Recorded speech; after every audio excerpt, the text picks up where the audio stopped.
Okay, nwa. Ka anyị go maka dragon a nwa ọsịsọ. Agịdịgba. Guys. Dragon.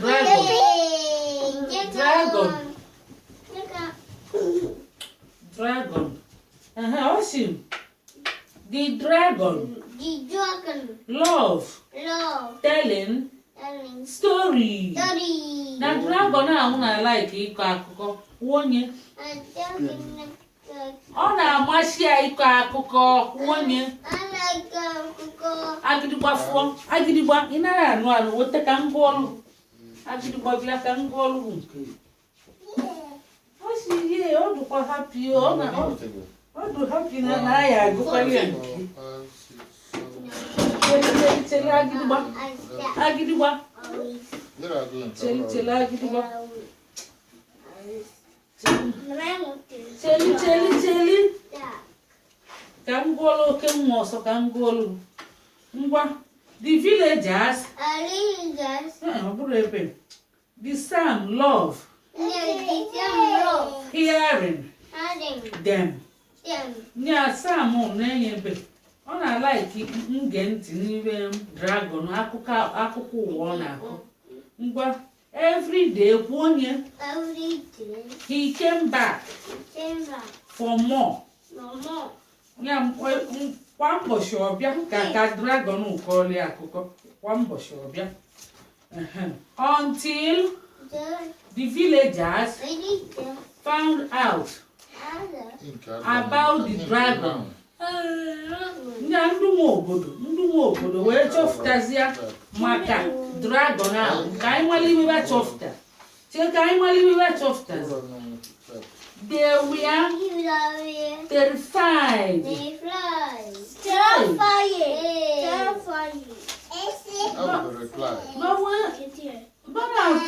Ndị nwe obodo na-atụ egwu oke nwa.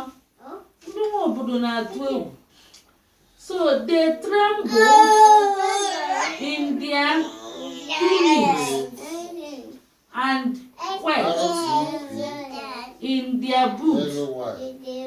Ma wee tie mkpu wee tụọ egwu wee zọọ banana. Were akpụ ụkwụ zọọ n'ala shi n'ọnwa mmenete. Ngwa, we need someone to fight this monster. Bashi na dragon ahụ monster na bacho onye ga-anụsa n'usi ọgụ. Bacho ya. N'ebe dị na bapadote ihe ahụ wee pade. Bashi nọ slay the dragon bụ onye. Nke de bound the dragon. Nke ọ na-asị na ba chọrọ dragon na nke shi banish the dragon. Ba chọrọ ya chaba ba shi mba nke shi no dragon. Nya onwe dị onye chọrọ ya cha nke dekwe slay the dragon. Nke dekwe fight the dragon. Ba chọrọ fight dragon. Sam raced off. No, she went. He's right. Nya Sam wee also kwafọ ọsọ shiri ike. Yesterday, she warn him. Again. Yesterday, she wrote. To warn him. She kept present tense. The right present tense wrote. W-R-O-T. Ọ kwafọrọ ọsọ shiri ike ka o jee warn the dragon. So echi anyị bidokwa ebe a kwụsịrị ka a mazirila na dragon ahụ. Ibu anyị agụchawago ka agụọla agịdịgba nke. Chee ka agụọla agịdịgba nke. Ịdọkazila akwụkwọ ndọkazila akwụkwọ. Agịdịgba n'ọlụ ka ngụọlụ nke gị nọla ana. Chee n'ọlụ ebe ka agịdịgba gụọ nke ọ gụchazie nwụfọ. Ndị ọdụkọ nke pa nnekwu maka edele ibe pa nnekwu. Make a smiling, happy face. One year. Happy face. Agịdịgba nke gị bụ iwe. She made. Thank you. I want for one. A smiling, happy face. Nenye, no she mele. Hey. Nenye na mwamu. Ibuke mwa na mwamu. Osi. Hey. One year. Agịdịgba she. Hey. Good. aka kụọ na aka unu na-emeti oke nwa kụọ aka unu na-eme ọfụma kụọ aka agịdịgba kụọ aka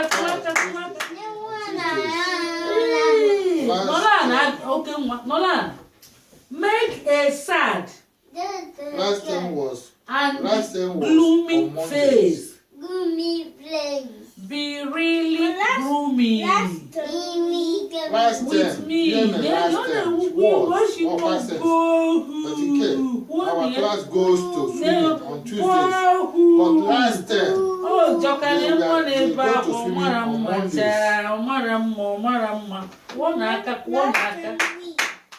Last time, we went on Mondays. Yen and make a sleepy face. When? Make a yen. One year. We go to school on Monday. And we went on Monday. They went. Sleepy. Last time, we went. It's time to take a nap. One year. Sleepy time. One aka. Okay, waka.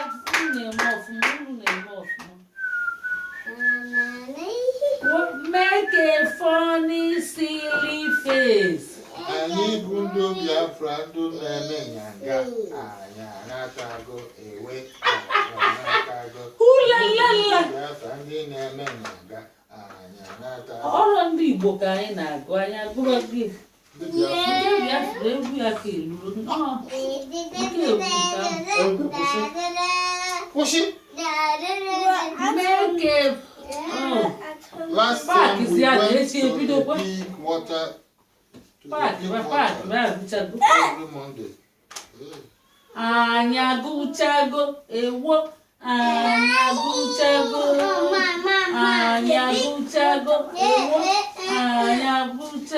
Every Monday. You got igwe ọzọ ngwa na-echi ebido nrafuzi ya na anyị agụchago ka ezuo ike ka eme ihe ọzọ ngozi abalị na gaazụ kedu akpa akwụkwọ last weekend we went to the cinema. agwọrọ nri ike abụọ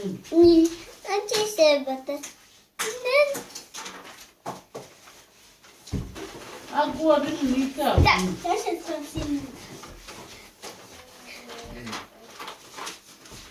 gaazụ oke nwa oke nwa ngwa gụọ akwụkwọ na-atọ ụtọ ọ na-abịa arụ na mmụta onye were nkasi obi ọ ga-amụta akwụkwọ ma ọ bụrụ na nne gị na nna gị nwee ego ọ bụrụ nna gị na nna gị nwee ego kwuli na-atọ ụtọ ọ na-eshi ike na mpịta onye were nka chobi ọ ga-apịta kwuli ma ọ bụrụ na nne gị na nna gị na-ebu anya ọ bụrụ na nne gị na nna gị na-ebu anya ụfọdụ ike ọgwụgwọ mebe a na-eme anya ụla na ndị na-ehu urele ọ bụrụ na nne gị na nna gị na-ebu anya onye